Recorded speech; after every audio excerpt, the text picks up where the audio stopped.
मेरे YouTube page एस्ट्रोनॉलेज पर आपका स्वागत है। नमस्कार, मैं हूं नरेश कुमार। सबसे पहले उन दर्शकों का धन्यवाद जिन्होंने पेज को सब्सक्राइब किया है, पेज के वीडियोस को शेयर कर रहे हैं, लाइक कर रहे हैं और कमेंट बॉक्स में हमें अपनी राय भी लगातार भेज रहे हैं।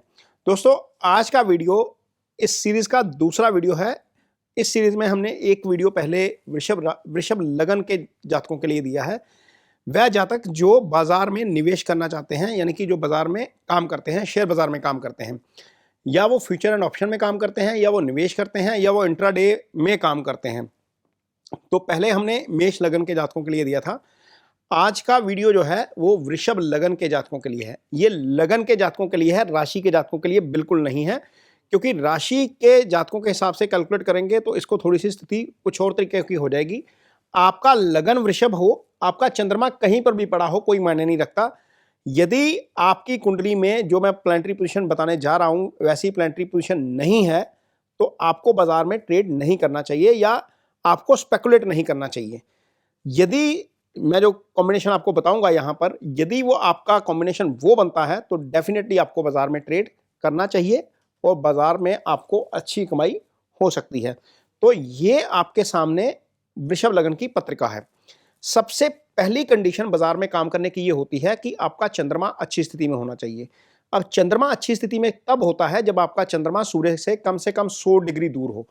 यदि हम बड़े निवेशकों की बात करते हैं, वारेन बफे जी की बात करते हैं, या दिवंगत राकेश झुनझुनवाला की बात करते हैं, तो दोनों की कुंडली में सूर्य और चंद्रमा की पोजीशन जो है वो काफ़ी अच्छी थी। एक की कुंडली में चंद्रमा की पोजीशन 99 डिग्री दूर थी। शायद ये आपके जो है वो वारेन बफे जी थे। और राकेश झुनझुनवाला जी की कुंडली में चंद्रमा और सूर्य की पोजीशन 130 डिग्री दूर थी। तो दोनों की कुंडली में चंद्रमा बहुत मजबूत स्थिति में था। तो चंद्रमा आपका अच्छा होना चाहिए। चंद्रमा इसलिए क्योंकि चंद्रमा मन का कारक होता है। बाजार में जब हम काम करते हैं तो ग्रीड एंड फियर के शिकार जल्दी हो जाते हैं। यदि आपका चंद्रमा अच्छा है तो आप डरेंगे भी नहीं और आप जो है लालच में भी जल्दी नहीं फंसेंगे। तो ये दोनों स्थितियों से आपको आपका चंद्रमा बचाता है। मान लीजिए आपकी वृषभ लगन की पत्रिका है और चंद्रमा उच्च का होकर आपकी राशि में बैठा है, यानी कि लगन में ही बैठा है, और सूर्य आपका 6 राशि में बैठा है, तो यहाँ पर डिस्टेंस 120 डिग्री से ज़्यादा हो जाएगा या 120 डिग्री भी हो सकता है।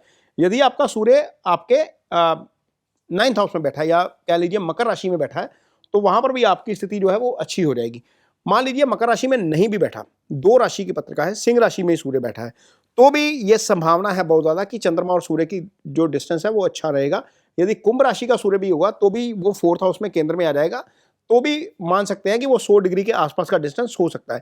तो ये तो स्थिति ठीक है, लेकिन यदि आपका चंद्रमा 12 भाव में है या दूसरे भाव में है तो एक क्षीण चंद्रमा हो जाएगा।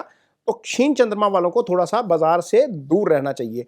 सेबी कहता है कि 19% जो निवेशक हैं जो फ्यूचर एंड ऑप्शन में पैसा गवा कर निकलते हैं, ये ऐसे ही निवेशक हैं जिनका चंद्रमा खराब होता है। चंद्रमा ही मन का कारक होता है, सारा कुछ मन से ही होता है। तो चंद्रमा यदि खराब है तो आप सौदा जल्दी काट देंगे, प्रॉफिट भी पूरा नहीं ले पाएंगे और लॉस जल्दी बुक कर लेंगे। तो सबसे पहले तो ये देखिए, यदि आपका लगन वृषभ है तो आपका चंद्रमा और सूर्य का डिस्टेंस कितना है, ये आपको जरूर देखना है। दूसरा, जो वृषभ लगन है उसके लिए बुध आपके धन भाव के स्वामी हो जाएंगे। अब वारेन बफे और राकेश झुनझुनवाला दोनों की पत्रिका में एक सिमिलरिटी थी कि दोनों ने बुध की दिशा में ट्रेड शुरू किया था। बुध जो है वो ट्रेड के कारक हैं, बुध इंटेलिजेंस के कारक हैं, बुध बुद्धि के कारक हैं। वृषभ लगन के जातकों के लिए बुध दूसरे भाव यानी कि धन भाव के स्वामी हो जाते हैं और पंचम भाव जो इजी गेन का भाव होता है उसके भी स्वामी हो जाते हैं। इसका मतलब यह है कि आपका बुध भी अच्छी पोजीशन में होना चाहिए। अब चंद्रमा के साथ बुध की भी पोजीशन चेक करिए। कहीं आपका बुध अस्त तो नहीं है, कहीं आपका बुध राहु केतु एक्सेस में तो नहीं है, कहीं आपका बुध 8वें 12वें या 6ठे में तो नहीं पड़ा। 6ठे में तो खैर कालपुरुष की कुंडली में नीच उच्च का हो जाता है, लेकिन इसके बावजूद यदि आपका बुध खराब पोजीशन में पड़ा हुआ है, राहु केतु एक्सेस में है, अस्त स्थिति में है, 6, 8, 12 में पड़ा हुआ है, तो भी आपको परेशानी आएगी बाजार में काम करने में। तीसरा प्लैनेट आपके लिए बनता है गुरु। गुरु चूंकि आय स्थान का भी कारक होता है, धन स्थान का भी कारक होता है। 11वां भाव जो है वो आय का भाव होता है। वृषभ लगन की यदि हम पत्रिका बनाएंगे तो गुरु की मीन राशि आपके 11वें भाव में आएगी। उस हिसाब से वो 11वें का स्वामी भी हो जाएगा। जैसे बुध पंचम का स्वामी हो जाएगा ना, गुरु आपके लिए 11वें का स्वामी हो जाएगा। तो गुरु की पोजीशन आपके लिए बहुत अच्छी होनी चाहिए। यदि गुरु की पोजीशन आपके लिए अच्छी नहीं है तो आपको जो है वो बाजार में फायदा नहीं हो पाएगा। ये तो है कि प्लैनेटरी पोजीशन कैसी होनी चाहिए। अब यदि आपकी कुंडली में 12वां भाव पीड़ित हो गया, जो स्पेकुलेशन का भाव होता है, जो फ्यूचर एंड ऑप्शन का काम करते हैं, 12वें भाव के ऊपर पाप प्रभाव आ जाए, मान लीजिए 12वें भाव में शनि बैठा हुआ है और आपका जो मंगल है वो पंचम में बैठकर 12वें भाव को देख रहा है 8वीं दृष्टि से, या छठे में बैठकर 12वें भाव को देख रहा है 8वीं दृष्टि से, तो वो भाव जो है वो 2 पाप ग्रहों से पीड़ित हो जाएगा। एक पाप ग्रह का प्रभाव आ जाए किसी भी भाव पर तो कोई दिक्कत नहीं है, कहीं से भी आ जाएगा, क्योंकि 5 ग्रह नेगेटिव हैं। सूर्य जो है वो पाप ग्रह है, मंगल पाप ग्रह है, राहु केतु पाप ग्रह है, शनि पाप ग्रह है। शनि की 3 दृष्टियां हैं, 3, 7, 10, राहु केतु 5, 7 और 9 से देखते हैं। आपका सूर्य की एक दृष्टि है, मंगल आपके जो है वो 4, 7, 8 से देखते हैं।